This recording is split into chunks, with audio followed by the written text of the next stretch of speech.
व्यवस्थित नाव झाले.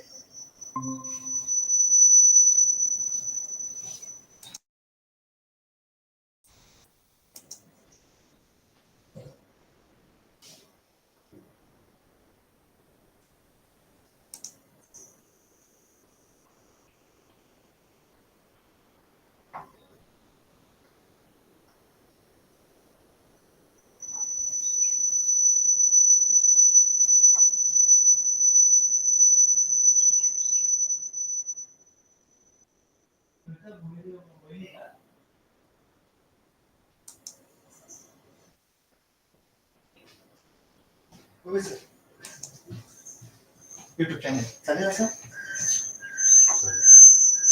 दोघांचे मायक्रोफोन चालू आहेत तिथं. बंद आहे, तो बंद आहे. मी काय करतो माहिती laptop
Hello Ravindra, am I audible?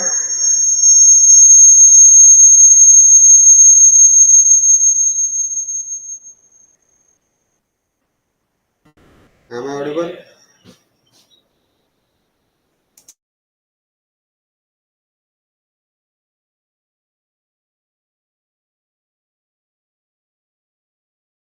Yeah, okay, tested.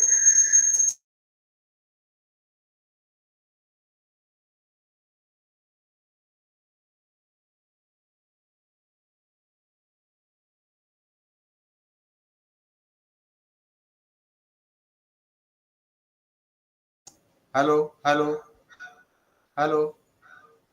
Okay. Okay sir आता आहे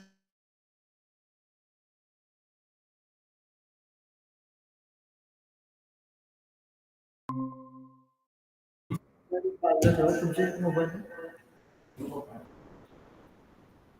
mobile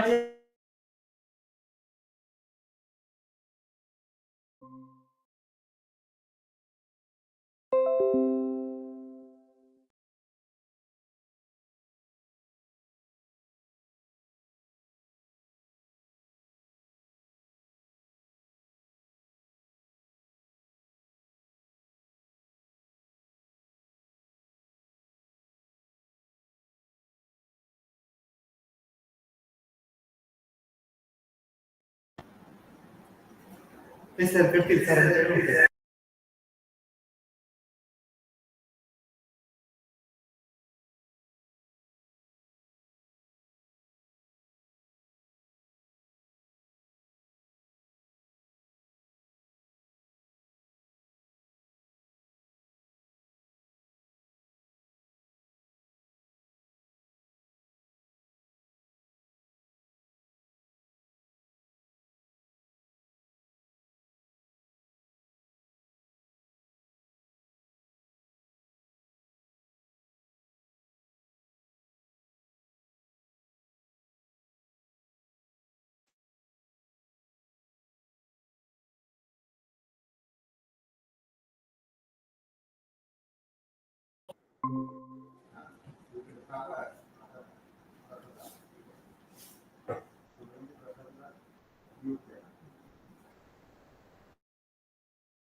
Dr. Rajesh Ole, good morning. Good morning, sir. Good morning. Nice to see you virtually. Right now you can see me. Yes. Yeah. We will start our seminar exactly by 10. No, no problem. I just wanted to check it. Okay. No problem. Hmm? Oh, okay. We have got the communication with Regina Casey madam. Okay. No. She has cleared all the technical aspects. She was able to verify na her Yeah, joining and all. she has verified. Okay, no problem. I'm going in the class and coming. And I will Yeah, join. yeah. Kamlesh sir, good morning. Sir is busy.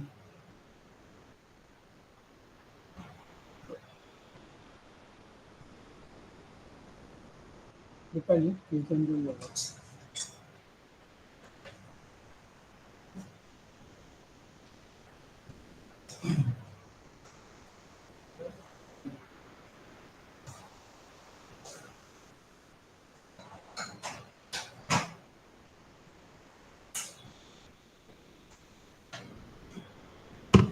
LB Patil sir, guide how you got university here or Yewale sir. Hello, Yewale sir. yes sir. Please mute yourself because if I mute from my side, it will be problematic. You will not be able to unmute later on. Yes, yes sir. I Okay, thank you, thank you.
Test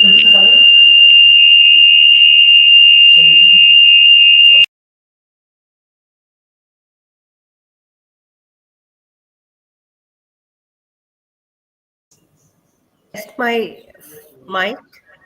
Okay. Just a minute. Wait. Hello, ma'am. Very good morning. Morning. Yeah. I am very much pleased that your quick response and kind support to us. Because Right. of you, just this venture become possible. Dr. Regina also join with us now. Yes. Yes, I'm here, sir. I'm already here. Namaste. Very good morning to you all. Dr. Sumati is here with now. Okay. Just we have interaction here. Yes, yes. Hmm? This is Hello, Mrs. ma'am. Regina. Namaskar. Yes. Hi. Yes. Namaskar. Yeah. It's really nice to see you here in this platform, actually. Yeah. It's a pity in a way that we can't meet physically, right? Right, right. It's always a bit. I'm always nervous meeting in like this because anything can happen.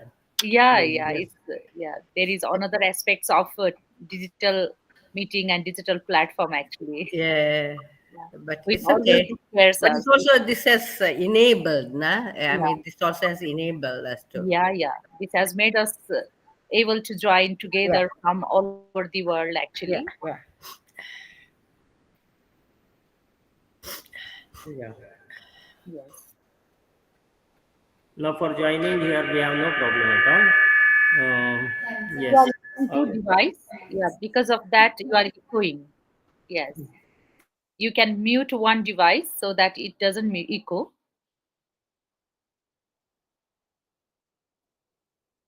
Yes, ma'am. I'm excited to listen to you actually. Yes.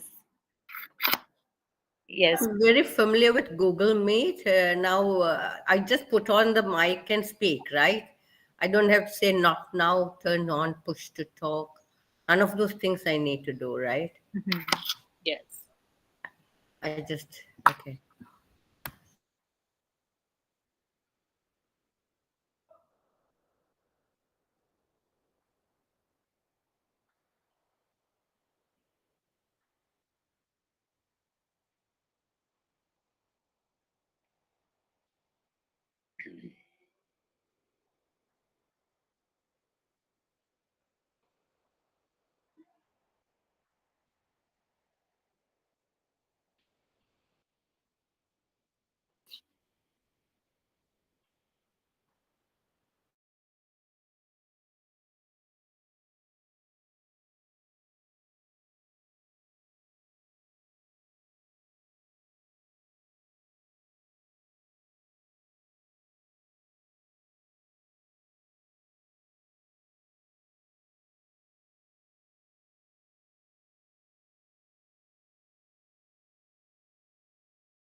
Dr. Pradeep, I just want to ask, will you keep, somebody will keep time, right? Because, and you have to say it because I will not be watching. So somebody, either, even if you interrupt me, it's okay. Give me like time, like a heads up. Then Because just go on. Just a minute. Mobile लाव laptop पासून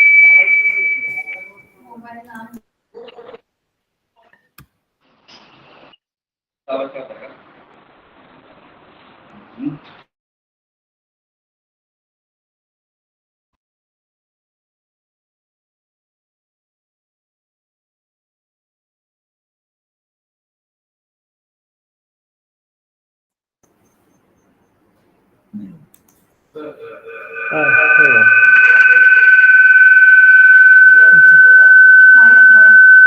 तुमचा of Sorry, I didn't put. Yes, yes. We are correcting, madam. Just few minutes. Echo sound is there, na? Hmm? Yes, anything? Mine is open now because I have to talk. Yeah. Pradeep sir, Pradeep sir, Hmm? Pradeep sir, it would be better if you can operate from one device, and if other people are there opening this at the same time, then they can mute their system. They can mute their device so that there is no echo.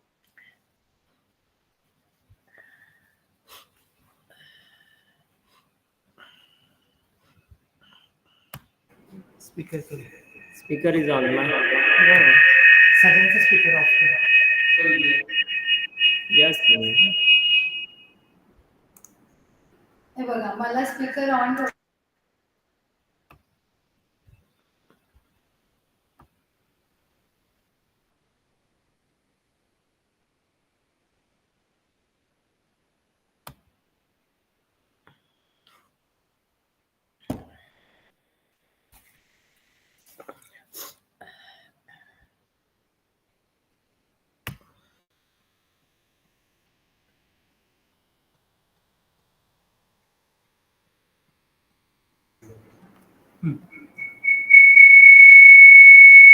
Office second बंद आहे तुमचा पण बंद आहे माझा yes. याचा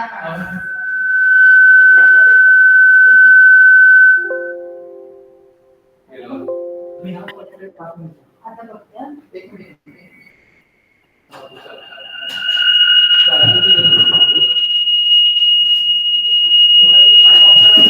मी केलाय तो दुसरा आहे केलाय mute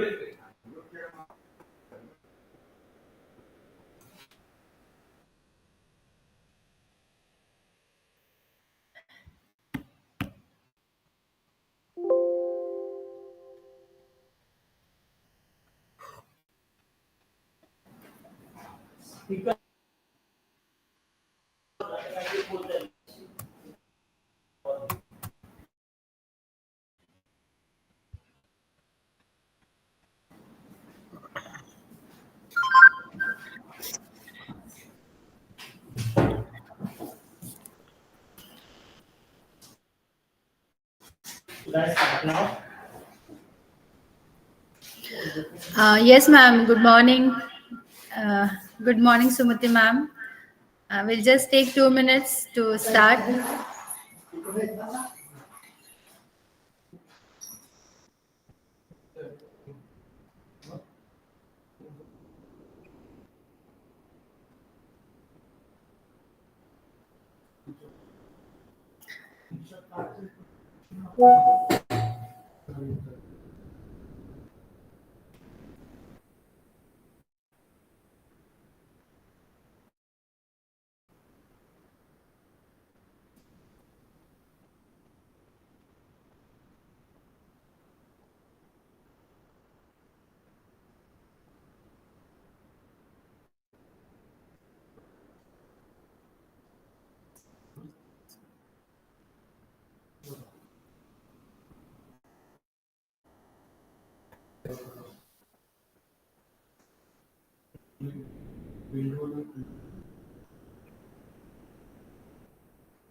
Sumati, ma'am, I'm not feeling well.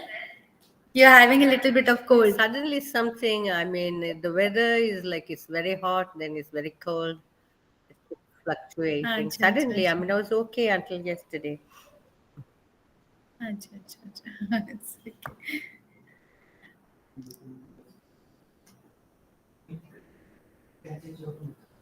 What's the temperature there in Sri Lanka It now? must be now, it must be like 75, 8, close Acha. upon, later on it'll become 80, 81.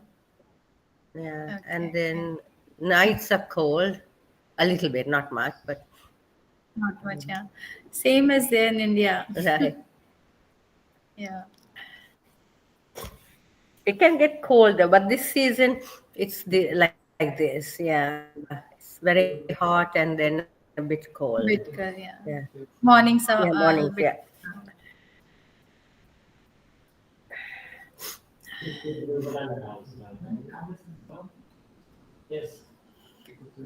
Just 3 to 4 minutes to go now. All the participants and the presentation who are doing presentation, they are joining us.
Good morning, sir.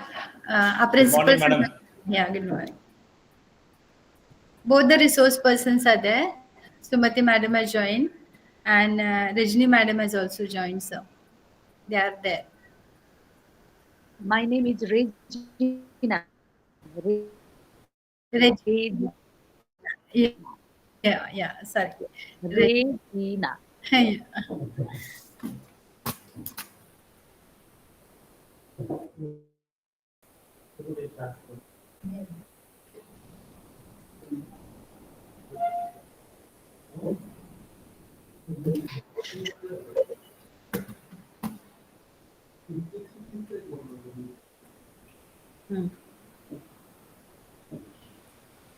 Ma'am, we have also given the YouTube link to the participants.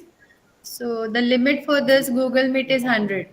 So we have seen that our students and all will be connected through YouTube link.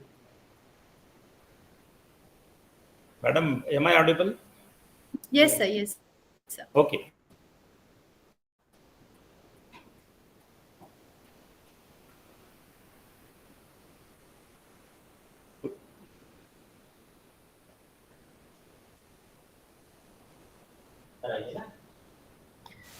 Um,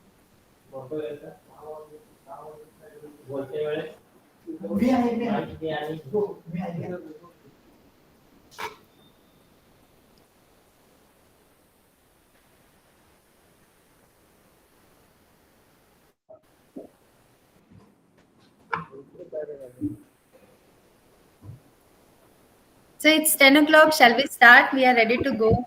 To Just wait for 2 minutes. Yes, sir. Good morning, Siva Mohan madam and Regina madam. Good morning. Namaskar, sir. Namaskar, namaskar.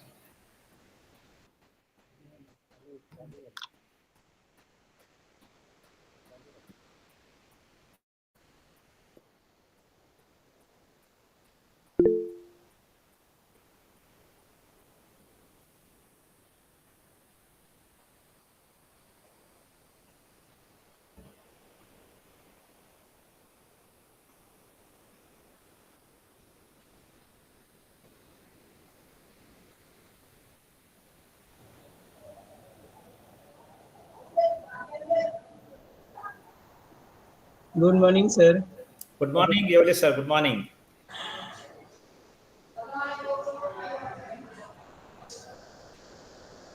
So you will be working as the chairperson of paper presentation session. Yes, sir. Yeah, thank you, sir. These speakers are completing their works.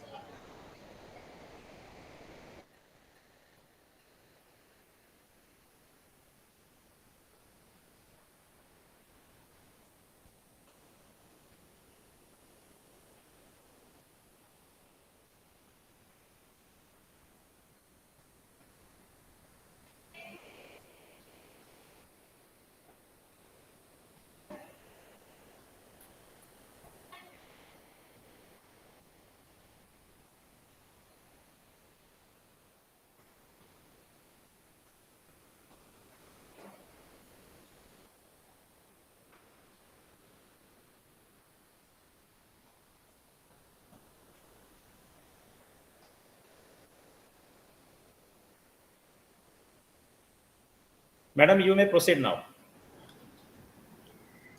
Gratitude goes to our distinguished guests from Sri Lanka and Nepal for gracing this occasion with their presence. Before we proceed, let us take a moment to extend a warm welcome to our distinguished keynote speaker, Professor Sumati Shivamohan, Professor of English at University of Peradeniya, Sri Lanka. Professor Sumati is also a filmmaker, a writer, a theatre practitioner, and a poet. She is the director and producer of film Sons and Father. Her contribution to literature and academia are widely recognized, and we are really privileged, ma'am, to have you here as a resource person. We are also delighted to welcome our resource person, Rama, an educator, researcher, and teacher trainer dedicated to enhancing teacher education and professional development. Currently pursuing her PhD at Kathmandu University, Nepal. I would like to extend my heartfelt gratitude to our principal, Dr. Ganesh Thakur, sir, an exemplary leader in higher education and former secretary of RAYAT SHIKSHAN SANSTHA. I also I also acknowledge the presence of our respected vice principals, Dr. Arya Patel, Dr. Special acknowledgement goes to the organizing team, including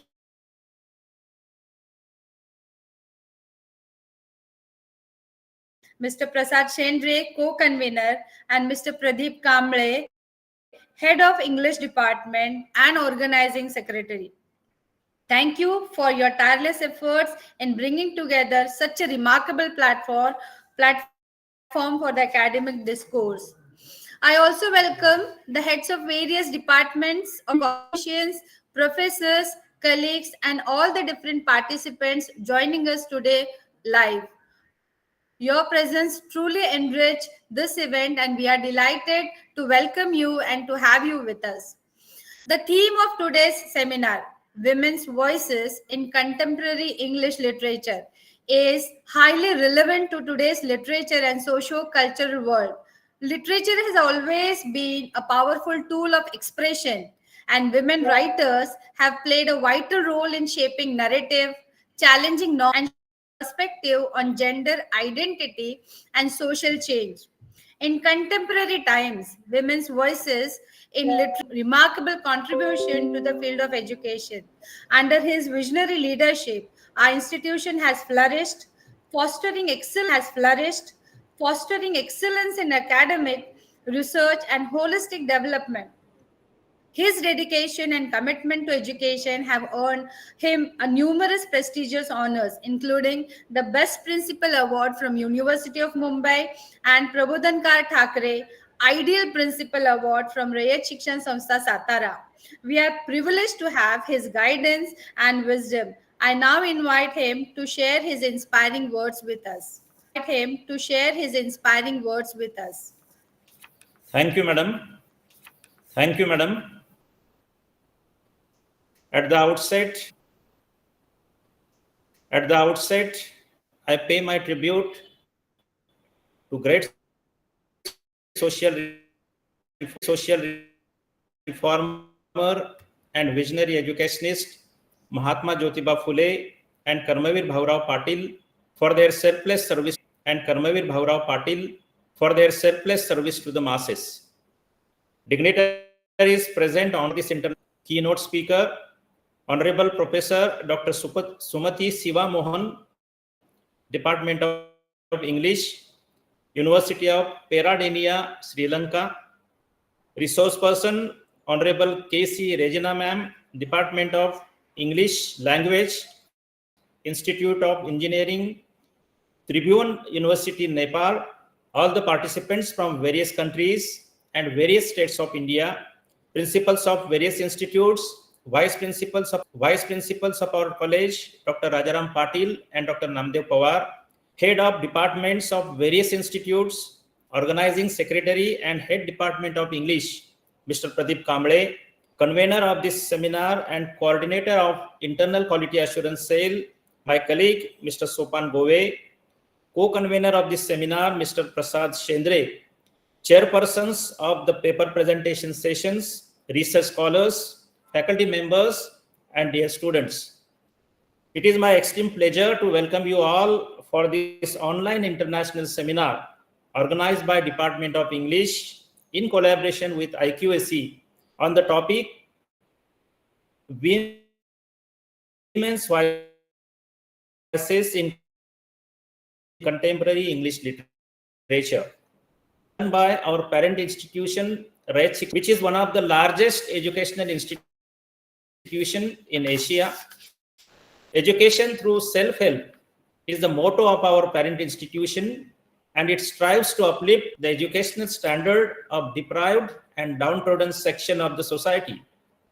State government as well with prestigious awards for its praiseworthy contribution in the field of education. Our college, Mahatma Phule ASC College, Panvel, was established in 1970 with a vision to provide quality education to all classes of the society.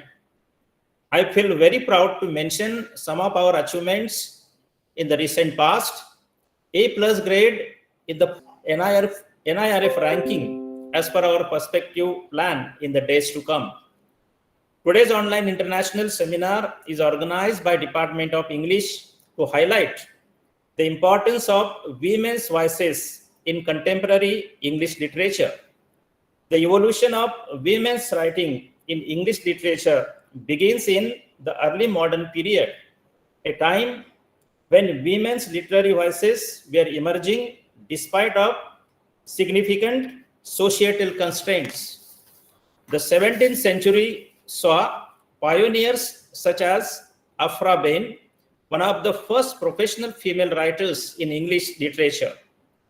Bain's works, including her notable play Orunoko, broke new ground by addressing themes of colonialism, gender, and power dynamics with a critical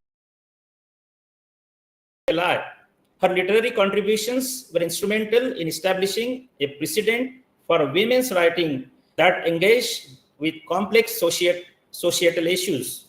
Mary Astell, another significant figure of the period, used her writing to advocate for women's intellectual and educational advancement. In a serious proposal to the ladies, Astell argued for women's rights to education and intellectual autonomy, challenging prevailing notions of the female inferiority. Her work laid the foundation for feminist thought and highlighted the role of literature in advocating for social change. The 19th century marked a transformative era for women's writing, characterized by the rise of the novel as a dominant literary form. Authors such as Jane Austen, Charlotte Bronte, Emily Bronte, and Elizabeth Gaskell made significant contributions during this period. Jane Austen's novel, including Pride and Prejudice and Sense and Sensibility, provided sharp critiques of social class and gender roles, blending wit with social commentary. Austen's exploration of marriage, family, and economic security reflected broader concerns about women's autonomy and social mobility. The Bronte sisters, Charlotte, Emily, and Anne, produced some of the most iconic works of the 19th century. Charlotte Bronte's Jane Eyre broke new ground with its portrayal of a strong North and South independent female protagonist who defies societal expectations and seeks personal fulfillment. Emily Bronte's Wuthering Heights challenged conventional narratives with its dark, complex depiction of fashion and social rebellion. The 20th century accompanied with a new era of literary experimentation and self-expression. Virginia Woolf emerged as a central figure in modernist literature, using innovative narrative techniques to explore the inner lives of women. Her novels such as Miss Dalloway and To the Lighthouse challenged traditional narrative forms and investigated themes of identity, consciousness, and the constraints by Sylvia Plath's work in the mid-20th century provided a raw personal exploration of mental health and gender issues. Her semi-autobiographical novel, The Bell Jar, and her poetry reflect her struggles with the mental illness and societal expectations, offering profound insights into the female experience. In the contemporary literary landscape, women writers continue to expand the boundaries of literature with diverse perspectives and innovative storytelling. J.D. Smith's White Teeth explores themes of multiculturalism, identity, and family dynamics in a globalized world. Margaret Atwood's The Handmaid's Tale highlights the intersection of speculative fiction with feminist critique, emphasizing the relevance of women's voices addressing current and future societal challenges. Indian English literature has evolved to capture the multifaceted experiences of women. It investigates a range of women issues, including gender, inequality, patriarchy, domestic violence, molestation, and the quest for autonomy.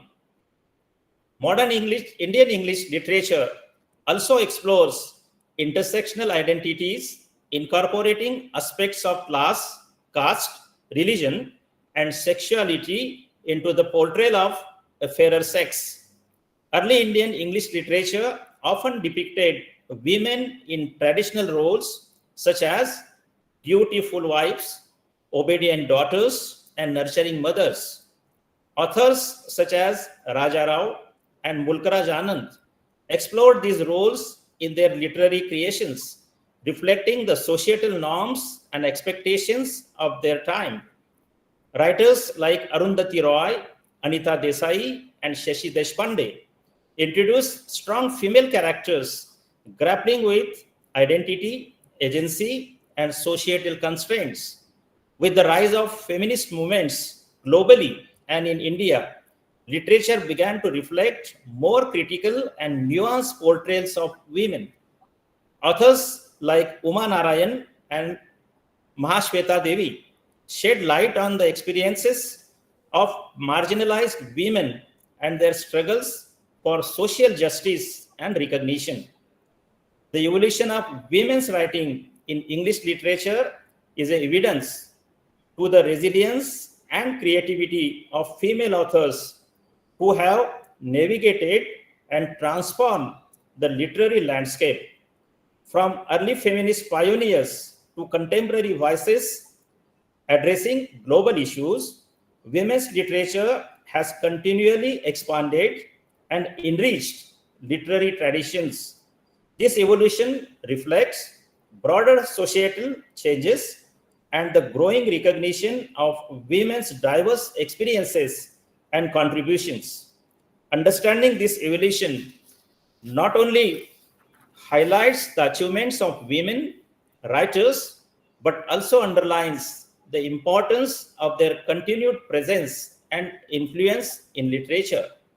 By overcoming historical barriers and achieving recognition, women writers pave the way for future generations to pursue literary careers and contribute to the ongoing evolution of literature. I am confident that the keynote speaker and the resource person will enrich us with their expertise on the theme of the seminar. Before I conclude, once again, I welcome you all for this online international seminar. Thank you. Thank you very much. Thank you, sir. Thank you so much for such a warm welcome and insightful address and setting the perfect tone for the today's seminar. It's now time to introduce our esteemed keynote speaker. I request Mr. Pradeep Kamble, Head of Department of English, to formally introduce Professor Sumati Shiv Mohan Madam. Over to you, sir.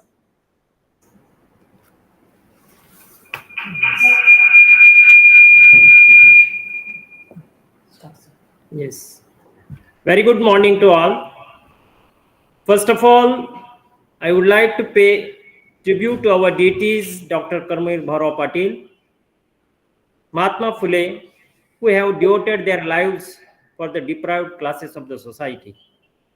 Honorable Chairperson of the seminar, Principal Dr. Ganesh Thakur Sahib, Honorable Keynote Speaker of the seminar, Dr. Sumati Shiva Mohan, Resource Person, Mrs. Regina Casey, Vice Principal of the college, Dr. Rajaram Patil and Dr. Namdev Pawar, NAC Coordinator and Convener of the seminar, Mr.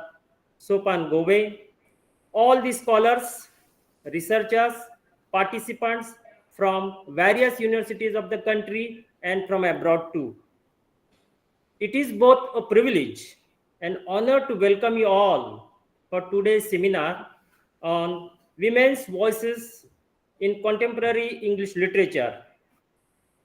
Today we have gathered here to engage in meaningful discussion about gender sensitization, gender bias, equality, feminist movements, and ongoing challenges that women and marginalized groups continue to face across the world.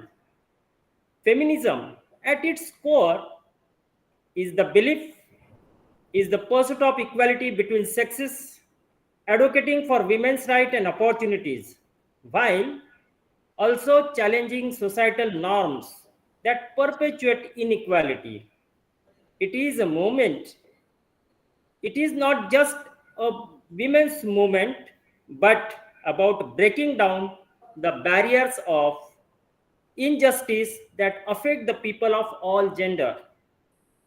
As we dive today on this topic, I encourage each of us to approach the conversation with open mind and willingness to listen and shared commitment to the values of equality, justice, respect for all people. Whether you are new to feminist theory or someone who has been advocating for gender equality for years, this seminar is a space for learning, growing, fostering deeper understanding. We have a lineup of thought-provoking discussion ahead, from exploring the historical roots of feminism to examining modern-day issues such as intersectionality, reproductive rights, gender-based violence, and challenges of building up a comprehensive feminist future. Let us also remember that Feminism is not monolithic concept. It is a diverse, evolving movement shaped by different cultures, experience, and perspectives. It is important that we honor the richness of these various feminist voices and engage with one another respectfully. Recognizing the unique experience and challenges that reshape our understanding of equality. Before we begin, I would like to take a moment to express our gratitude to honorable speakers and participants who have made today's venture possible. Your dedication to advancing conversation around the feminism is truly invaluable, and we are excited to see where today's discussion take us. With what I like to introduce today's resource person, Dr. Sumati Shivamohan, who is a professor in Peradeniya University, Sri Lanka. She has completed PhD in 1999, MA in 1995 from Washington University, USA. She has completed postgraduate diploma in English literature from University of Gothenburg, Sweden. Her academic and research lies in areas of gender, disposition, displaced, and fraud question, that is the tense question of nation. Sri Lankan literature, translation, performance, film studies. She teaches the areas of early modern English literature, including Shakespeare, critical theory, modern comparative literature in performance and film studies.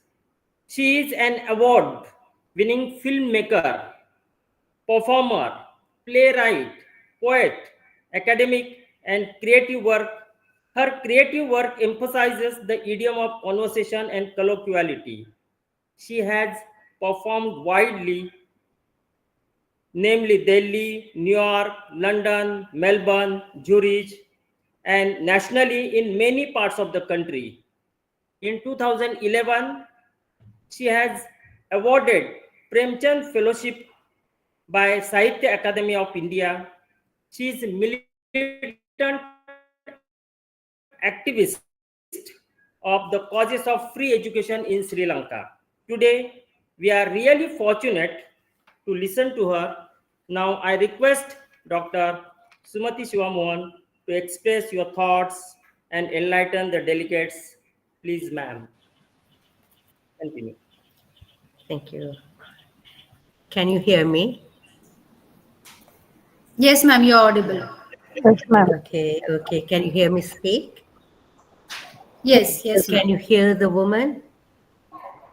Yes. Can you hear the woman speak above the noise of the bulldozer? Yes. Can you hear her driving it across the fields, making it alive? Can you hear her scrape the bottom of the pot for the last grain of rice?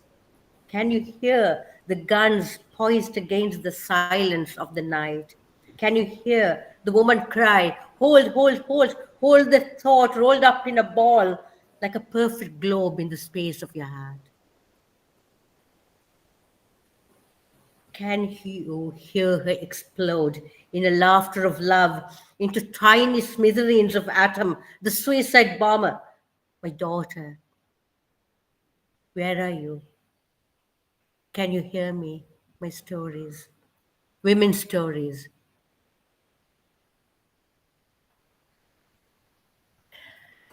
Thank you.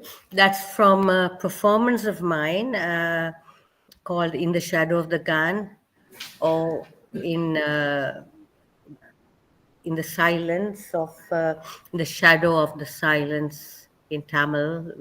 I have done it in both languages. And I thought I would open it with this short extract from this performance of mine. Because of the title, Women's Voices, the performance is about an hour, and it's about various women's voices. And today I will talk about a little about women's voices in Sri Lanka. Thank you very much for inviting me. I'm deeply honored, and I'm also deeply honored to have been invited by the Mahatma Phule College, I mean, like one of the wonderful, most like wonderful reformers of India, and not just India, the entire world, I would say. And in the somebody said that I'm a militant activist for free education, and for me that's this very much close to my heart. And Savitri Bai, also his partner. And thank you very much for. So I'm very honored and very glad to be here. So my talk is. I must also thank Mr. Kamble, doggedly inviting me, reminding me, asking me about whether everything is okay. So Department of English, the head, and all the other people, I might not have time to thank you later. Thank you very much, and the principal, Professor Thakur. Okay, let me begin now with my story. English writing, which is a curious, paradoxical position to be in, because English became a dominant language in Sri Lanka, like in India and other parts of Asia, through our colonial experience, colonial subjection to the British colonial power. So this has posed a very difficult question to English writers in Sri Lanka, and continues, and this question has transformed itself also in today's world, in today's condition, but it's still a dominant problematic question. It's a question for many of us in Sri Lanka, talking about the English writer. But I will talk historically and sociopolitically. I mean, I'm addressing a college in India, and young and older people. Nobody is old here, but older and young people. And what could I say? What do I want to say about Sri Lankan writing in English, women's writing in English, that would be meaningful to you? And I thought I would pull out a few threads instead of kind of giving a laundry list of this one and that one, and a long list of writers, which might you would forget after the talk, and might not mean much. I thought I would zero in on a few issues that confront women writers and writers in English in a general way, but also women writers. So we got independence in 1948, a year after India, and even with independence, there were lots of problems with independence. It was a smooth, unlike the partition, it was a smooth transition, but the politics of it remained. And one of the political issues that remained was the dominance of English and the English-speaking class of people. It's a small, and I don't know how it was in India, but it was a small elite group of rulers, and also a middle class that may not have been very rich or whatever it is, but had a lot of social and cultural capital, speaking English at home, reading only English, or reading, having access to all the kind of literary apparatus of Europe, particularly the Dickenses and Shakespeare's and all of that. That's what people read and talked about, and that's what the plays were about. And then people started writing in that mode. But 1948 then brings up this question: what is Sri Lanka? Who are the Sri Lankan people?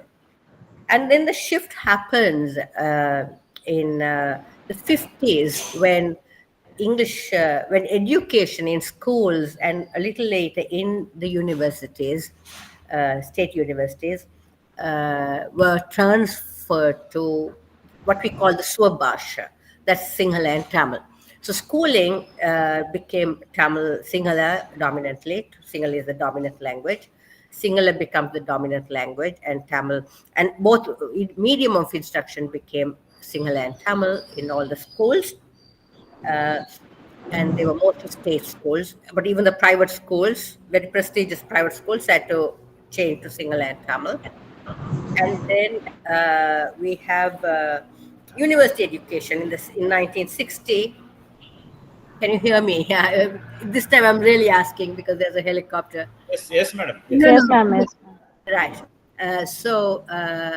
Medium of education in, so there was an emergence. There was a Swabhasha, native intellectual emerging in a very dominant way. And for the English writer, now they had to rethink their position as a Sri Lankan. And they started rethinking and their relationship with Sinhala. I'm going to talk about Sinhala, but I'll come to Tamil writers also and Muslim writers a little later. So how do they relate to this? And then we had 1971, a major insurrection of the youth, but mostly in the south of the island.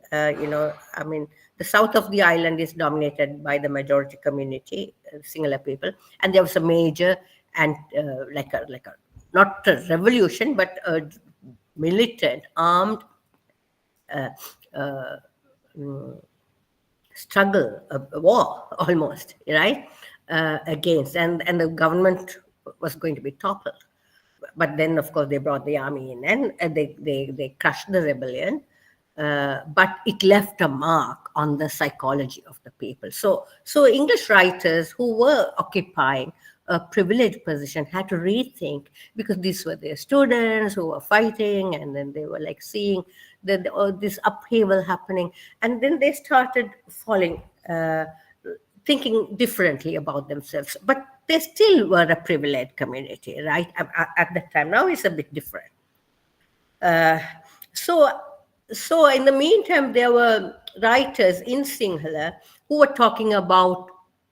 were writing this iconic writer who's considered the father of the modern Sinhala novel, Martin Wickramasinghe. I don't know whether any of you have heard of him, but he is like the novelist that everybody reads. Almost all his novels have been turned into films, who talked about the transition to modernity, to capitalism from feudalism.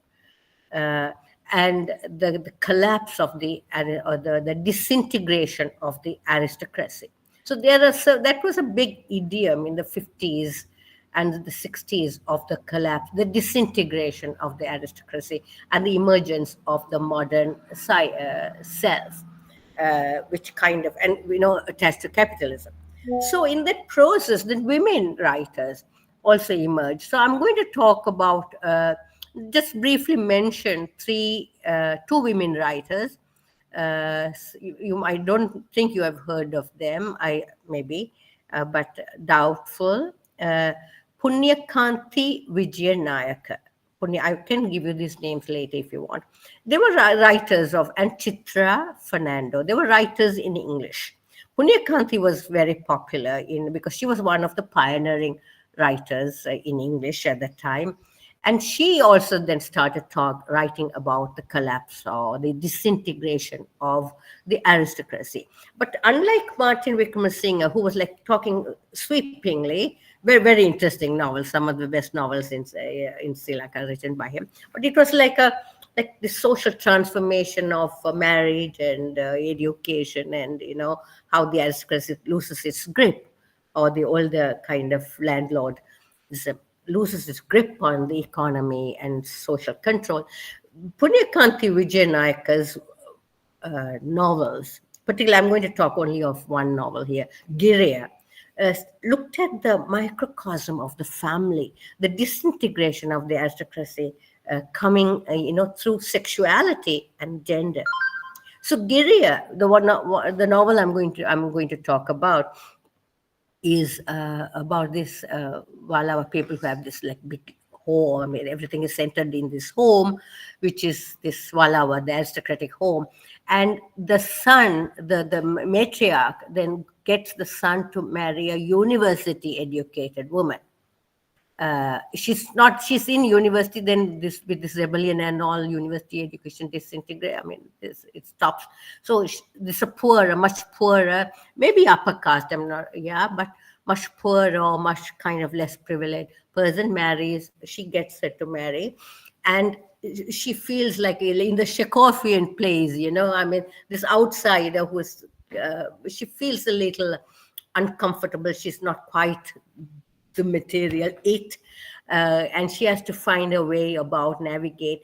But as the story continues, and of course, I don't know, she also in Giriya Vijayanayaka Punyakanti, she talks about taboo subjects, maybe not in the way we would like it to be, like homosexuality.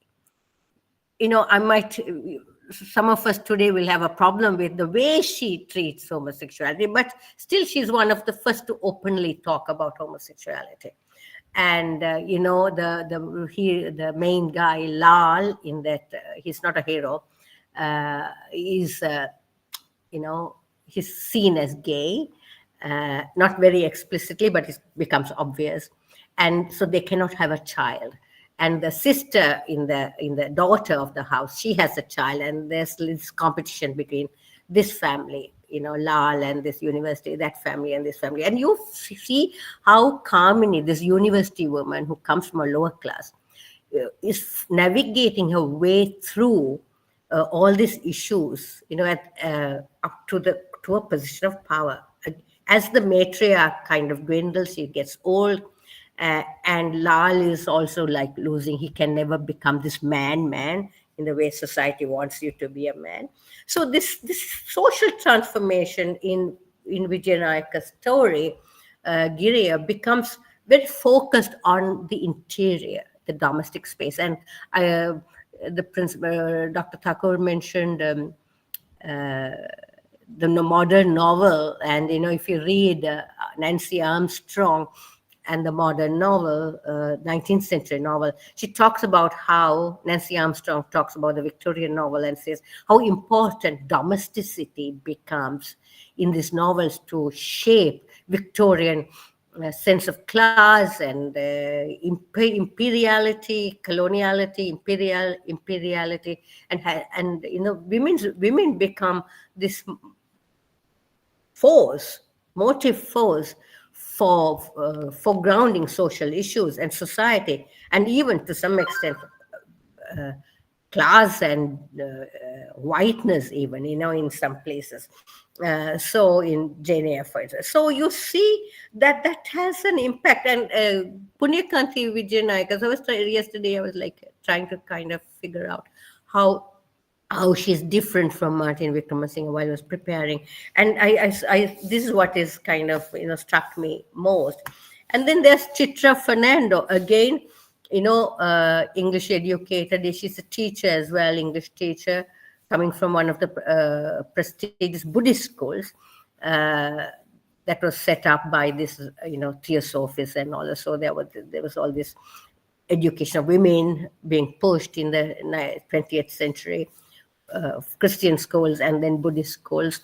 So Chitra Fernando, again, she takes the social transformation into the domestic space and the relationship between the mistress and the servant woman, so-called, I don't like the word servant, but the maid, who gives all her energy to bringing up this, to looking after, nurturing this house, this kind of well-privileged, Colombo-based house.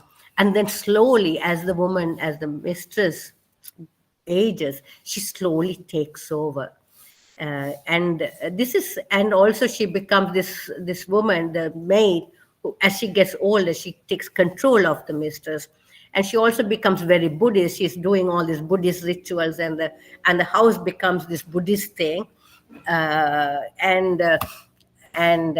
She, through that ritual, through this intense religiosity, she starts controlling the woman, the landlady.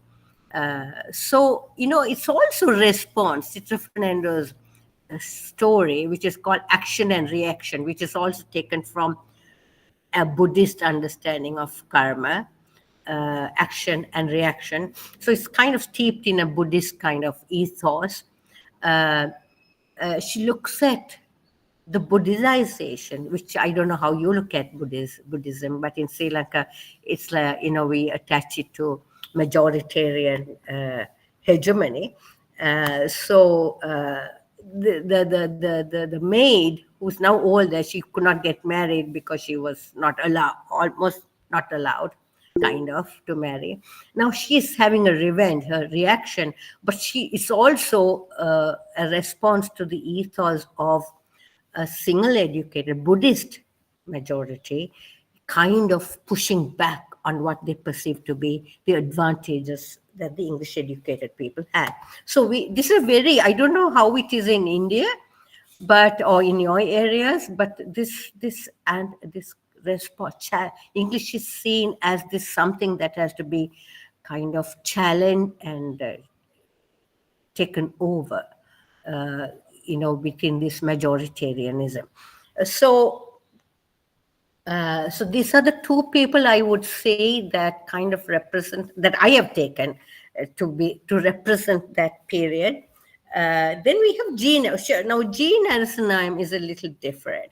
We have a writer who's much more popular, maybe because, I don't know why, she's kind of more popular internationally than Punyakanti and Chitra Fernando. I'm not very sure why, but it's also maybe she's a little younger than the others. Jean Arsenheim also comes from that period. She belongs, so I'm moving away from this dominant kind of history narration to a little bit of the margins, because Jean Arsenheim is of the Berger heritage. I don't know whether you know what Berger heritage is. In India, maybe say Eurasian, I'm not sure. But in Sri Lanka, Burgasara distinct ethnicity. And because we are a much smaller community, there's a concentration of Burgas. So she comes from a slightly marginal community, very marginal in a way, because now the population has dwindled, and whatever dominance they may have had during colonial times has been severely reduced. So, and then she marries a Tamil man who is also, then, he's minority as well.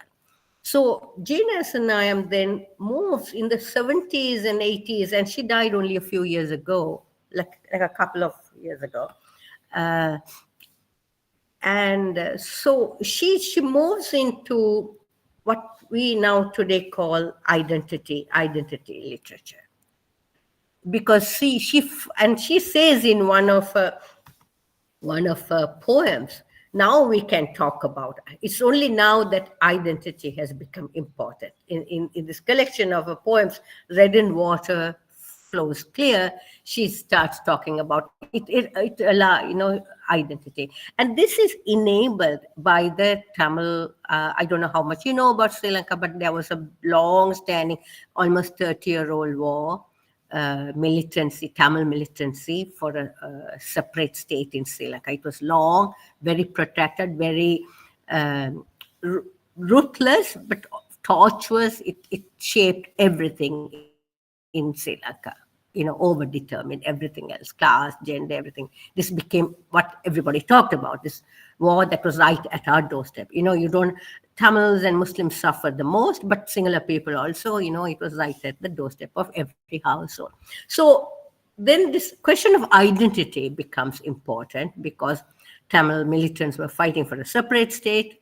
Of course, the war ended in 2009, and that's kind of gone, but it's there in the psyche. So it also allows this change with Tamil militancy and that whole ethos allows Jean, as she says, to talk of a Berg identity, which was very interesting. Because until then, you didn't have a space. So she talked of both the interface of her Berg identity with her Tamil identity, because she's married to her. So when there's a riot against Tamils, she's also displaced with her family because her husband and children were Tamils or whatever, right? So she suddenly saw from this very privileged position as an English teacher, as an English writer, urban based, she saw that, how she's becoming marginalized. And then she feels that she is marginalized within the Tamil family, because the Tamil family she has married into is conservative in a particular way, is caste conscious, and or the paraphernalia. So she feels like, she writes a lot of poems about her mother-in-law, her Tamil mother-in-law, and they're beautiful poems in the sense she kind of even sees as a Hindu goddess in some of the poems. But she, at the same time, she also feels like subjected to a kind of othering within the Tamil family. So she feels herself doubly marginalized, and of course triply because she's a woman. But then it enables her a position to talk. It enables. She gets a position to talk about herself. So I'll just read a little bit from the poem "Almsgiving" of Jane. She has a lot of collections of poetry and some fiction, but she's more known for her poems, I think. My body was a poem. This is how she writes. My body was a poem someone else created, but my mind, my imagination was self-made, beginning with the whispered syllables that reached my ears in the silent ocean of my mother's womb. Words that drifted from the universe of her universe of her emotions, shooting stars that leapt into her blood as we began together that star-bound journey into the naked light of day from the interior darkness. So while this is all there, and there's a movement toward looking at the Sri Lankan writer, you can see, people are now questioning themselves, but questioning their position in society as women, and not only as women.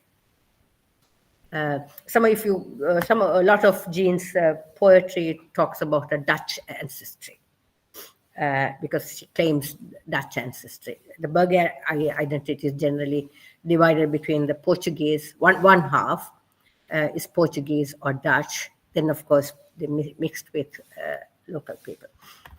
So then at this point in the 80s, late 70s, while what is English becomes a query, it becomes an intellectual query, an academic query. And so we were all very excited. So there was this idea of a Sri Lankan English. We talked of Sri Lankan English, not as a kind of, like to write poetry or talk about it, but as an academic discipline. In linguistics, when I studied linguistics, English language and literature in language classes, we were introduced to the idea of a Sri Lankan English and its rules and its kind of rules, and not only rules, but it's in a way kind of rules, the contours, what are the kind of structures of Sri Lankan English. So by the time we were also reading Nizim Ezekiel's, very Indian poem in Indian English and all that. So it was a lot of fun. Sri Lankan English is now a big topic in Sri Lanka, an academic topic. But in the 80s, this was just beginning to be talked about. People were writing papers. And so so there's a democratization of English in terms of, okay, do we have to think of British English or even American English as the English? What about Caribbean? And we started discussing this, and it's very exciting. So, but then the question of class comes. Who is this Sri Lankan English writer what is Sri Lankan English? Who speaks it? So I wrote one of my very first poems in 85, is called Sri Lankan English. So I'm going to read that because it's also widely anthologized. It's not my best poem, but I think people like it because it touches upon a lot of different things that people are talking about. So I'll just read it. I thought it'll be interesting for you. It talks about 3 different places. It talks of what is the Sri Lankan English in the classroom, then Sri Lankan English in a kind of more non-urban marginal space, and then it talks about Colombo. So just so that you understand the urban space. My teacher talks of a Sri Lankan English. Where is this thing? Tons of Shakespeare, Shelley, Shaw press upon me. How to clean rice in English? And then it moves to the second place, space, the rural place. Unfound it in the parched land planted with paddy, strewn with justice, hate, protest, revenge. I'm talking of the war here, right? No seeing it in the milkwoman. This is kind of the singular rural place I'm now moving into. No seeing it in the milkwoman, boned with age, toil, and pride. The ending is not coming. Now, the next one is about Colombo. But in the smoky pothole city, slam, hammer, fire away. Stairs needn't deter you. Avoid buses, but. Yeah, so it kind of says like in Colombo, you can speak English. There's this English thingy. You can talk as much as you want, but people do stare at you. Not so much now, but in the 80s, if you spoke in English in buses, regular public transport, people looked at you. The universities, when I was studying, and even now, if you kind of very kind of fluently and spoke in English, people looked at you and said certain things. People have written academic papers on it. So I'm giving you what English meant and how much of a struggle it has been to kind of break that barrier and democratize English, and women writers were doing that.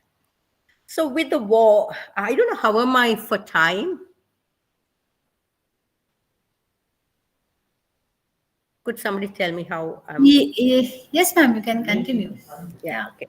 So with the war, as I told you before, the war becomes this big thing that, you had to write about the war if you were writing. There was so much literature in English about the war. It took a little while, though, and I think Tamil Muslim people started writing about the war long before the writers in English did. But then the war was like something. I kind of joked, I've written about this also, that in a collection of short stories, there would be a JVP story. JVP is, okay, I didn't mention JVP. There was this southern insurrectory group called JVP.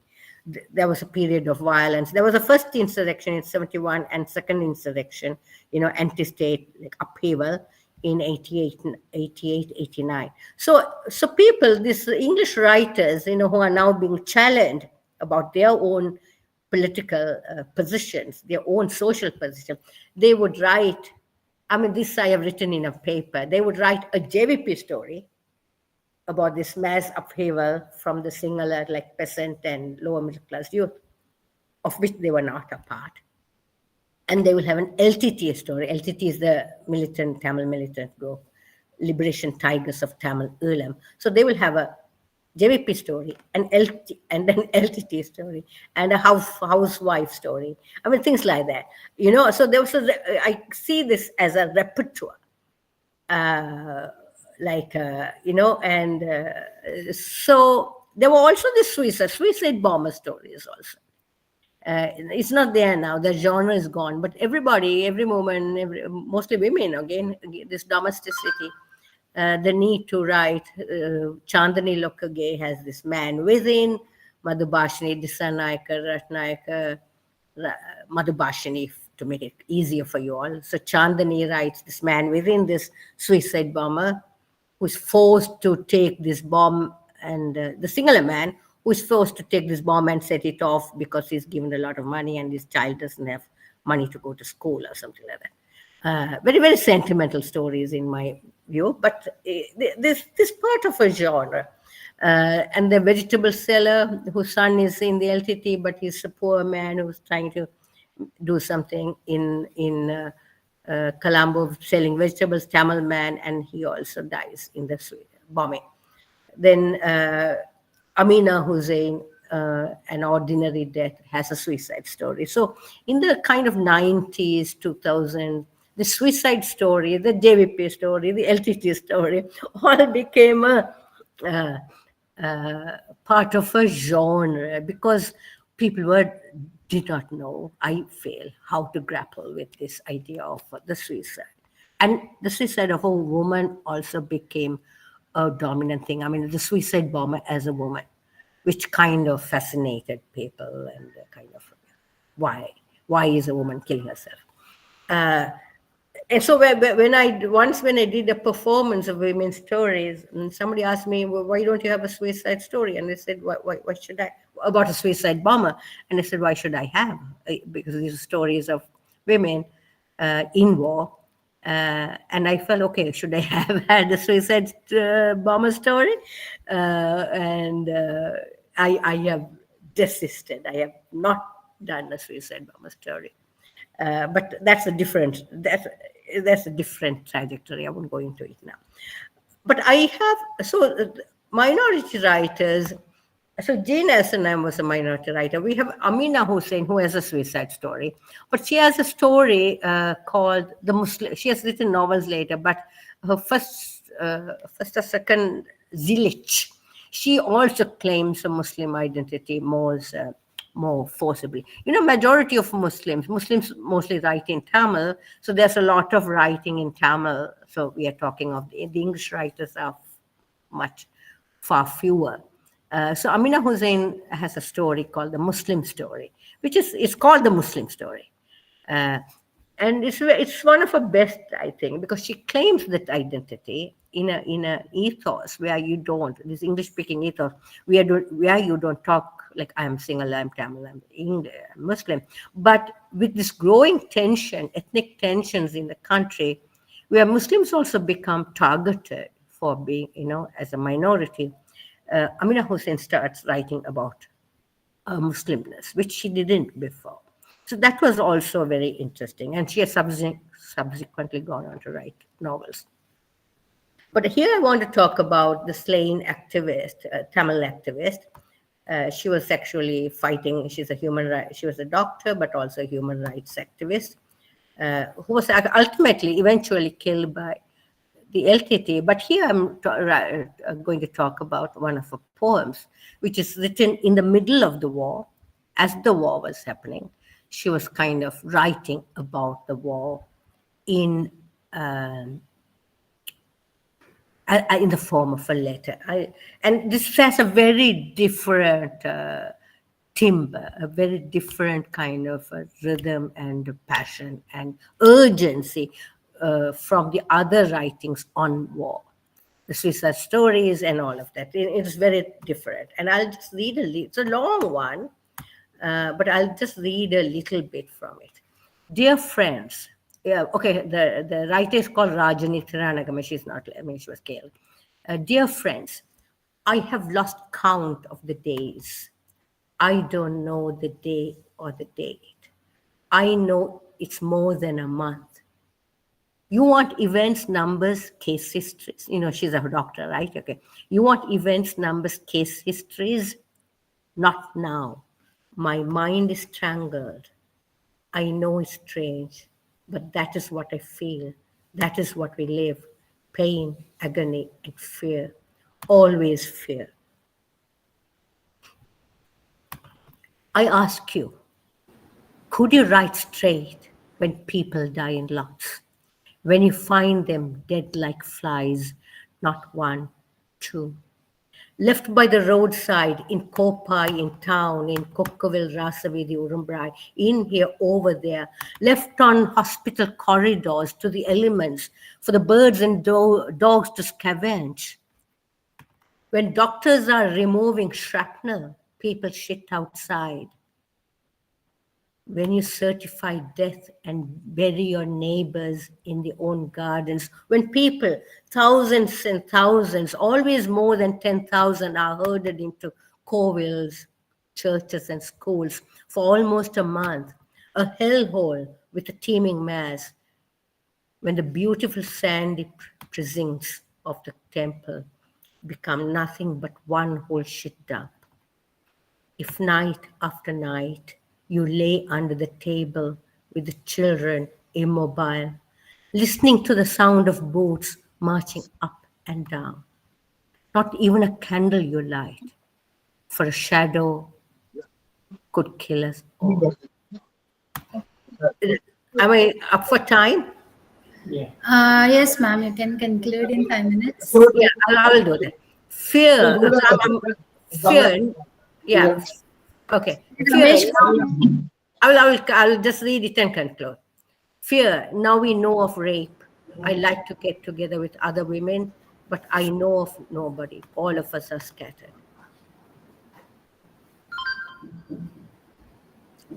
On top of all, no one cares. The Sri Lankan government, the Indian army, not the Tigers, nor the other movements. Today, we are a trapped people. We are made to walk this suicidal trip. Our great brave defenders and freedom fighters lure the enemy right to our doorstep, to the inside of the hospital, start a fight, ignite a landmine, fire from each and every refugee camp, escape to safety. And then come the shells whizzing, whizzing. Bloody hell. Tigers have withdrawn, while we, the sacrificial lambs, drop dead in lots. Okay, thank you. Thank you very much. That's it. thank you, ma'am. Thank you for such an enlightening and thought-provoking address.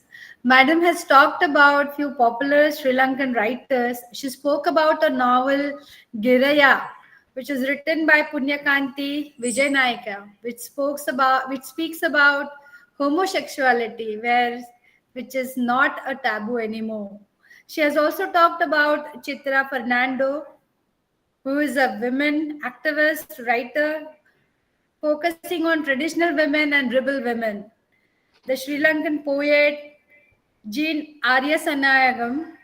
Ma'am, your talk was really very interesting and provided us with a very deeper understanding of women voices in literature, especially in Sinhala and Tamil, where English is not an official language, where Sinhala and Tamil is spoken over as a common language, and the rural and urban communities divided in English proficiency in rural communities, where very less access is there for the people around in the rural area there. So, ma'am, it was very nice to listen to you. Thank you once again, ma'am. We now move ahead with our next invited talk. It's my privilege to invite Mr. Prasad Shenre, Assistant Professor in Department of English, to introduce our esteemed resource person, Mrs. K.C. Regina Madam, currently working as an English lecturer at Institute of Engineering. Over to you, sir. Good morning to all. Woman, she is the dawn that breaks the night, a gentle force, pure and bright. In her laughter, the stars take flight. In her silence, the world find light.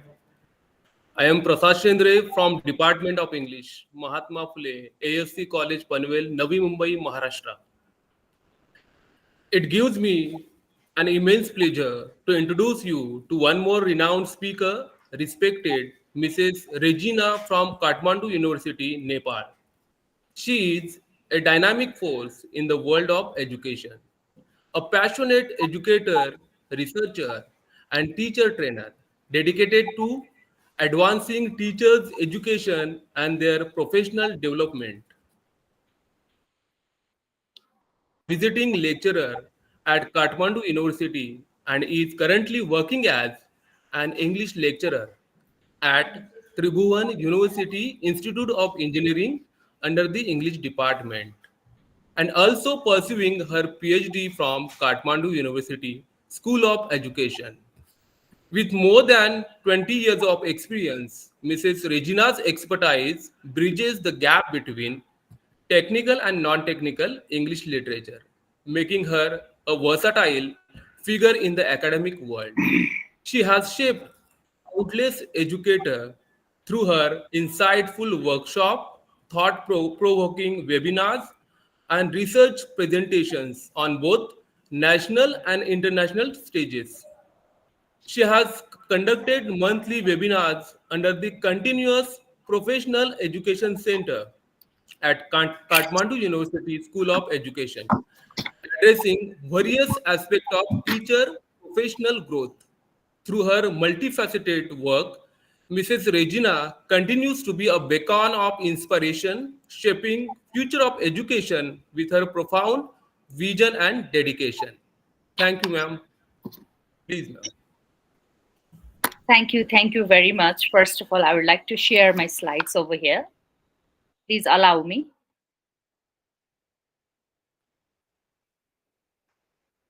It's coming. Yes, ma'am.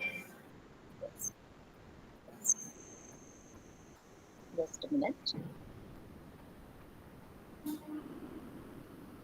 Is it visible now?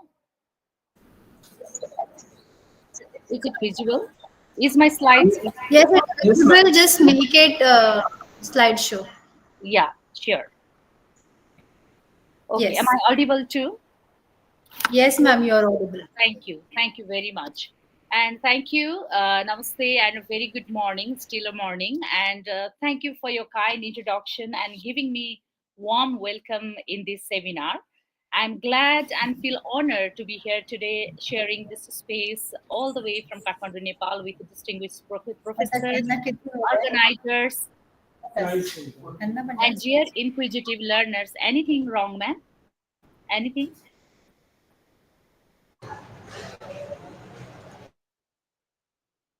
Can you hear me now? Please go ahead, ma'am. There was some disturbance. Yeah, there are some disturbances. Yeah. Thank you. And yes, I'm sure you all care deeply about English literature, culture, and equally the voices of women that shape our understanding of the worldview.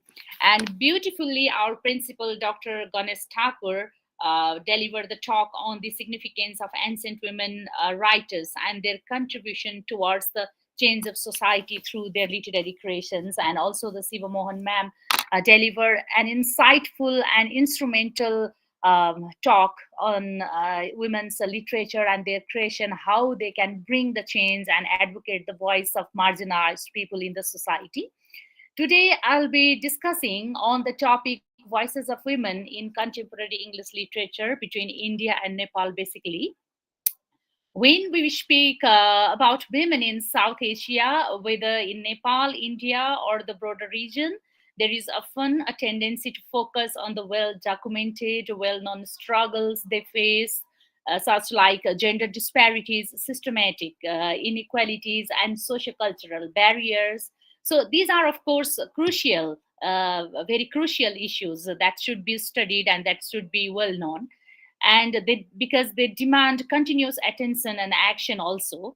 And when talking about Indian and Nepalese women, on the basis of that, basically we are following the shared values and bound with similar societal norms. What I truly believe is that the only the territory wise we are divided with the Indians. Territory wise we are divided, and culturally we are still united in many ways. And the same in the case of women condition. What you have experienced, the same thing that we probably experience here in our country, in our culture, in our society. We have the similar pains and gains from the early age of evolution of society. However, today I'll not revisit these widely acknowledged challenges and male patriarchy upon women. Instead, let's shift our paradigm toward a different lens It equally significant aspect, the voices of women through contemporary English literature. As we all know that women rights across South Asia are not merely reflecting on societal issues. They are found actively reshaping narratives of the society, bringing change, discourse during challenges and conventions, which can redefining what it means to be women in a rapidly changing world. And a question that triggers in my mind whenever I talk this kind of issues, this kind of talk in many different platform, is a woman always taken a benevolent, shy, fragile, and a homemaker? We usually, that think about these kind of questions. Or she is the Shakti, or the agency to bring change in the society through her creation. As I found in the talk with Siva Mohan ma'am, that the women is considered a power, that the agency who can bring the change in the society. Yes, many literatures and many authors through their creation, like poetry, fiction, and non-fiction, philanthropic activities like Sudha Murthy ji from your country, these writers are amplifying experiences that might otherwise go unheard. They are moving beyond stereotypes, creating nuanced portrayals of identity, women as agency, and resistance as women. And their words resonate with power, weaving together personal and political realities in many ways that demand our attention, of course. So let us begin this talk and delve into the powerful narratives, the story that can define the present literary landscape from the women of India and Nepal, actually. And here you can see this outline where I'll be discussing on brief introduction to the topic. And here, as you can see, the major works and themes, contribution, women's empowerment, and through literatures also. And yes, so whenever we talk about the women's voices, and basically in the contemporary English literature, women voices in literature have played a crucial and instrumental role in challenging societal norms, reshaping cultural narratives, and advocating the gender equality. So through their writings, female authors have provided powerful insights into struggles, aspirations, achievements of women and diverse societies. I'm sharing a comparative study of Nepalese and Indian female writers in contemporary English literature here, by the way. So, by exploring their themes, writing styles, their contribution, we can understand how they have influenced societal perceptions and provided a platform for women experience, and where they can be heard, and they can express their voice as a substantial voice to bring the change in the society as well. So when talking about the contemporary female writers in Nepal, as you can see the names lined up there, there are other few writers also, but basically these are very prominent these days, which are very contemporary nowadays. And the Manjusri Thapa, she explores democracy in her writing through the gender rights and personal struggles in the creation Forget the Kathmandu.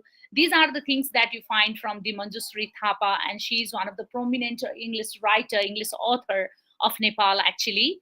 And Sumnima Udasi can advocate the gender rights and women identity in the Nepalese daughters here. And Richa Bhattarai is another writer. She can also highlight the condition of women through the personal and professional battles.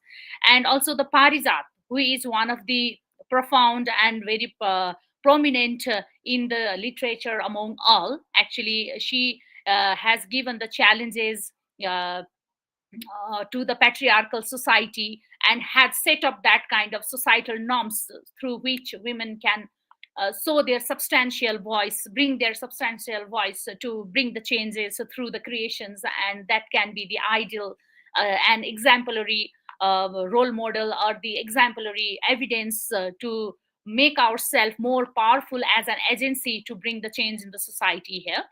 And Jagadamba Kumari Devi, another prominent writer, Nepal's pioneer feminist writers, she has brought that kind of focus in gender equality, and also brought so many poetry. Through her poetry, we can find the voices of women that can be heard in a substantial way, substantial ways of changing the life and the society as well itself.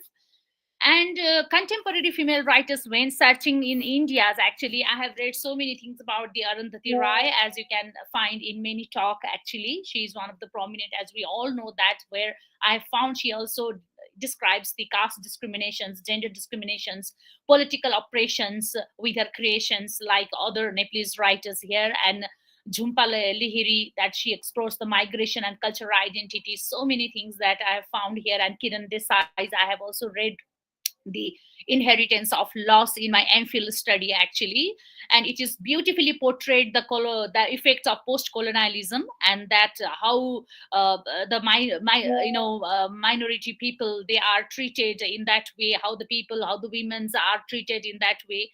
And Meena also uses the poetry and fiction to address caste and gender injustice. And as we all know that Sudha Murthy, as a philanthropist, she has done a tremendous work, a significant work to change the society and to bring the awareness among the women of India and across the world. Actually, she had set up that role to be more confident how to lead her life in that way, and so that we can be well groomed to have a better professional life as well.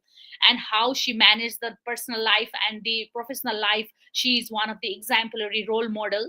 And we can take that kind of lesson from her creations, actually. As we have heard from Ganesh sir, also Mahasweta Devi, how I can remain aloof to describe about the Mahasweta Devi, which was the powerful voice for the subaltern, and dedicating her life to highlighting the struggles of marginalized communities. And the word that term subaltern has come from her creations, so which is the innovations and a kind of deconstruction in the language fraternity, actually. And Mahasweta Devi's short story Draupadi, that I have gone through this story when I was doing my MPhil in philosophical literature. There, I found it really substantial. I found it really powerful to advocate the word, how this character can be portrayed with the marginalized women, and how we can understand that brutal operations that is occurred within or among that tribal women. So these kind of creations are the evidence that how that these literary figure, how these authors, they bring the change, they bring the agency through their character, they bring the agency through the theme of their creations. So because of that, these are very, very prominent, and nowadays the women's are heard through their creations as well. And we as women, we should know our role, we should know our responsibilities where we are. And whenever we are just having the knowledge about the authors of different countries, we need to have that similarities between the thematic comparisons. Like whenever we are doing this thematic comparison, there I found the similarities between theme of Nepalese literature focuses on political struggles, feminism, social justice, whereas Indian literature has delved into the engaging with caste, gender, migration, and female agencies as well. So it is all about the feminism, migrations, inequalities, and many things. And the shared themes are resilience, operations, women's identity, and the empowerment itself is very crucial and very vital to be well known and to be understood, actually. So when I'm connecting these literatures with the women empowerment, because when talking about the voice of women through the English literatures, actually these voices are there to make us empowered. So through the Manjusri Thapa's works, that I have found the gender discrimination that can encourage political awareness there. From Parijat, that it's a traditional gender roles that advocates for the female independency. And from the Jagatamba Kumari Devi's essays that critique patriarchal structures and inspire to develop feminist thought.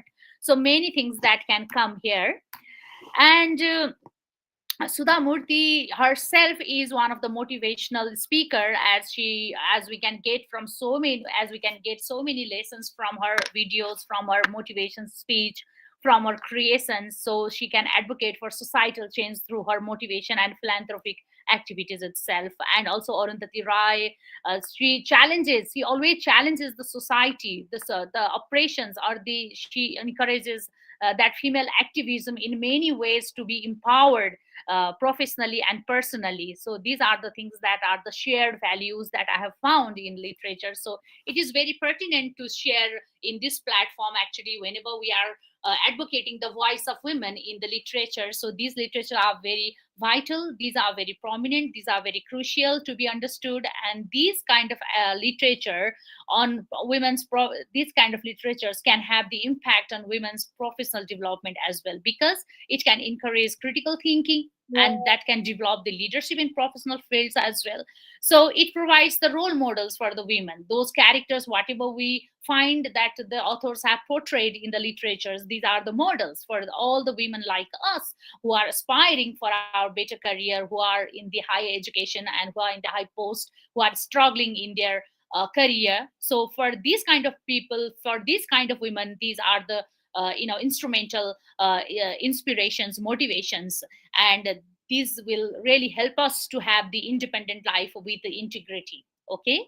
And it is also helpful to foster confidence, to challenge the societal norms and pursue our career goals also, since we are all here to pursue a better career, better life with the integrity. So because of these ideals, because of these lessons from these prominent authors creations, we can have the lessons to empower ourselves in the society as well. So in this way, yes, there are challenges that we all know, challenges in our life, challenges in our day-to-day life to have the work-life balance, actually, since we all are educated women, are working, and we have to maintain our professional life as well.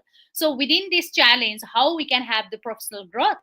So there shouldn't be any kind of workplace discriminations. Okay, if there are workplace discriminations and low pay according to the gender bias, this is not the way that we can grow in the profession, and these are the challenges that we usually face in our home and also in workplace. And balancing professional aspirations with societal expectations, usually the people expect that women should have every skills from home to the professions. So these kind of expectations also makes us little low, makes our profile little low. Whenever we are in a workplace, actually we have to maintain all the outcourse, and we have to balance our life, our personal life, our family life, our children's, everything, and then only we are allowed to go to our work. This is the case of women in basically the South Asian women, and basically the Indian and Nepalese women, they are struggling to maintain their work-life balance. And need for the mentorship and role models in the male dominated field is also another greater challenges, because male patriarchy is always there from home to the workplace in our society. We have to establish our identity, we have to show them our agencies, how we can change how we can bring the change, how we can make our voice heard, how we can bring our voice to have the change in our workplace, in our home. So in this way we can get a lot of lessons from the literature. So as being and teacher educator and also the speaker for professional development or professional growth, I always encourage women to have a substantial voice from not only in the workplace but also from home to the workplace, so that we can bring the change in a polite way, in a disciplined way. And strategy for promoting women's education and professional growth. So there should be great reforms in the policy itself as well, and that can ensure equal education opportunities. Nowadays we can get, and our country, our government has given such kind of opportunities for the women, and we should encourage mentorship programs as mentor the people, those who are well known, those who are educated, they can advocate the voice, they can share their learning, and so that we can groom the people, we can groom the women in a for have the better profession in their life. And representation of women in literature to inspire future generation, yes, and we should have the good representations, actually adequate representations in the literature, so that we can bring a lot of story of different types of women from the different contexts, so that it can be the lesson for other people, for other women who are from the same context, who are from the same situations facing the problem. So she can get the knowledge from those kind of creations. So we can promote the women literature in that way. And as we can find in India that women literacy as of 21, India's female literacy rate approximately 91. That seems really great, and it is from the global data. And yes, for however disparities persist between urban and rural areas, same in the Nepal as well. And in rural region, about 66% of women aged 15 to 49, they are literate compared to higher rates in urban settings. And these statistics highlight that the ongoing challenges in achieving universal female literacy across the country. So rate the same like in Nepal, but here we have literacy rate was approximately 63.3%. Okay, this is the record from World Bank gender data. And whereas we find 81% of a male, they are educated there. And among youth aged 15 to 24 in the urban city, the female literacy rate was higher at 93.25%. So it shows that improvements in educational sector, but it is based on the urban society. Okay, and there are the disparities between urban and rural areas persist, highlighting the need for targeting educational policies for rural areas, women as well. And for the North Cell, actually, collectively, we can advocate for the women's empowerment through themes of education and professional development. These authors emphasize the importance of education as a means to achieve professional growth and lead independent lives with integrity. And Kamala novels like Nectar in a Siva vividly depict the resilience of women in the face of adversity, advocating for their empowerment through education and self-awareness. Similarly, Kamala Das' works such as Summer in Calcutta explore women's sexuality and empowerment, highlighting the importance of self-awareness and professional opportunities. Sudha Murthy, through her autobiography, How I Taught My Grandmother to Read, and her philanthropic efforts underscores the transformative power of education in empowering women. These voices from literature not only highlight the struggles, aspirations of women, but also emphasize the significance of education and also professional development in achieving independence and leading a life with integrity, was I usually advocate in this platform. And women's empowerment through literature, advocacy for women's empowerment, these are important. Role of education, professional growth, these are the things that we should include to empower the women through the literatures. And the comparative analysis, similarities and the differences, both India and Nepal authors explore themes of women empowerment, education and professional growth. So these are the similarities basically I have found from both literatures, and however their works reflect the unique culture, social context of their respective countries. So this matters, and impact of cultural and social context. The author's works are influenced by their cultural and social context, highlighting the need for context-specific solution to empower women. Contribution to women's empowerment. Both India and Nepali authors contribute to women's empowerment through their literature, emphasizing the importance of education and professional growth. The voices of these authors highlight the importance of education also for the professional growth and empowering women. And this is one of the ultimate solutions, that we can only empower the women through the educations. We should mind it. Their works continue to inspire and advocate for women's rights and women empowerment. So these are the references, my dears, and these are the references through that I have gone through to prepare this talk. And I hope you enjoyed this talk. Thank you very much. I'm very privileged to share my learning from this online platform, and I'm always ready to do like this. Thank you. Thank you, ma'am. Thank you so much for such an engaging and insightful talk. Thank you. I would like to add a quote on by Dr. James. If you educate a man, you educate an individual. But if you educate a woman, you educate a family and then a nation. Yes. It's rightly said when you have talked about the literacy percentage in India and in Nepal. Nepal, comparatively. Yeah. Ma'am, we look at Sudha Murthy as a role model. In spite of such an immense success, she remains grounded, believing in simple living and high thinking. High thinking, right. Yeah, she's also known for her generosity. Yes. She has challenged gender stereotype, proving that women can excel in all the fields. Yes. And we can see it also. Thank you so much, ma'am. Yes, thank you very much. And she is also my role model. And finally, we conclude with this introduction inauguration session of this international webinar. And as we come to the end of this enriching seminar, we appreciate the power of women's voice in literature and their role in shaping ideas and inspiring challenges. Let us continue on support and celebrate these voices. Let women's voices be heard. We take a moment to express our gratitude, and I now invite Mr. S.L. Gove, our IQAC coordinator and convener, to deliver the vote of thanks. Over to you, sir. Thank you, ma'am. Very warm morning to one and all. Respected dignitaries and the dear participants present here online for International Seminar on Women's Voices in Contemporary English Literature, jointly organized by Department of English and Internal Quality Assurance Cell of RAYAT SHIKSHAN SANSTHA'S Mahatma Phule Arts, Science and Commerce College, Panvel, Maharashtra. I quote here Cicero, "Gratitude is not only the greatest of virtues, but the parent of all the others." It is my privilege to propose vote of thanks and acknowledge our deep sense of gratitude towards all who contributed for the successful organization of this online seminar. At the outset, I express my deep sense of gratitude towards the keynote speaker, Dr. Sumati Shivamohan, Professor, Department of English, University of Peradeniya, Sri Lanka, for her kind acceptance of our invitation as the keynote speaker and blessing the occasion with her expertise in the field of feminism. Thank you, ma'am, for your wonderful talk and the insights.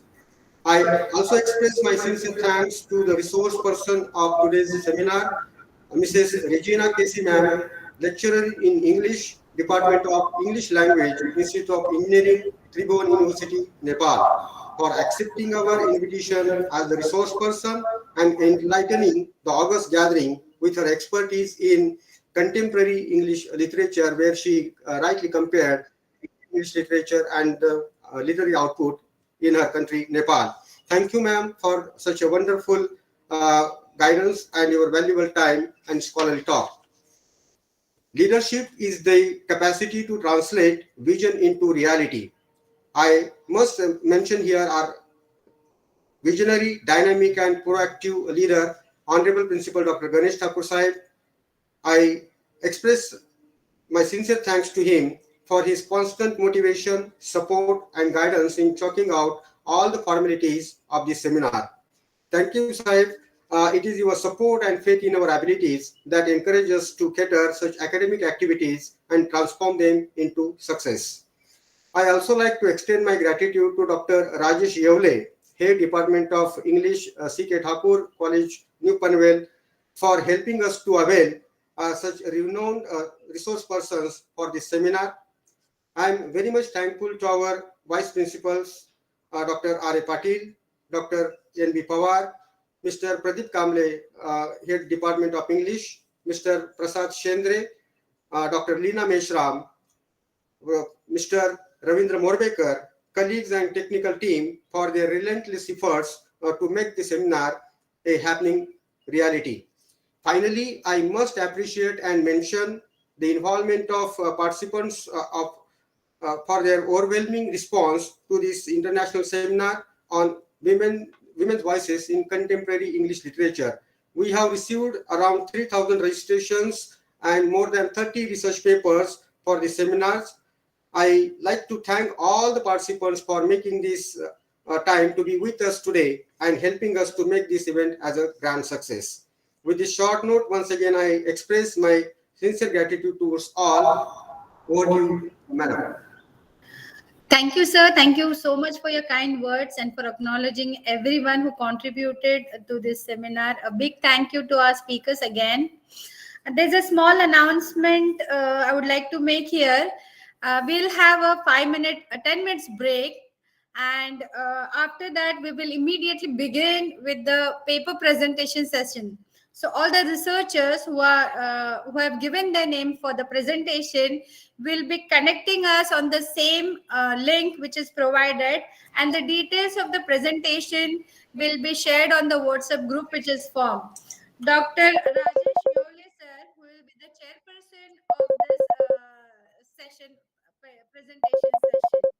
So Once again, I'd like to thank all the participants and the organizers for making this event a meaningful event. Thank you so much. And I'd like to have a small break here so that we can immediately connect again. Thank you everyone. Thank you so much, Dr. Yuli. Thank you, Pradeep sir. Thank you, Principal Nisapur sir. Thank you. Thanks for Thank you so much. Thank you.